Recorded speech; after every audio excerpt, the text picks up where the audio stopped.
Come up to sitting, and while we're here, we might as well do some nerve flossing. Look to the left, pull the left fingers down, but bring the right fingers to the right shoulder. And let's slowly switch the other side. So look to the right fingers pull down, left hand to left shoulder. And slowly go from side to side. Slower is better.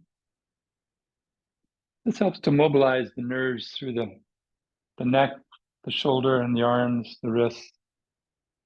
These nerves are meant to glide, but sometimes when they get stuck through adhesions, scar tissue, bone spurs, and then they don't glide, they get stretched, and that can cause all sorts of sensation of tingling, pins and needles, carpal tunnel syndrome.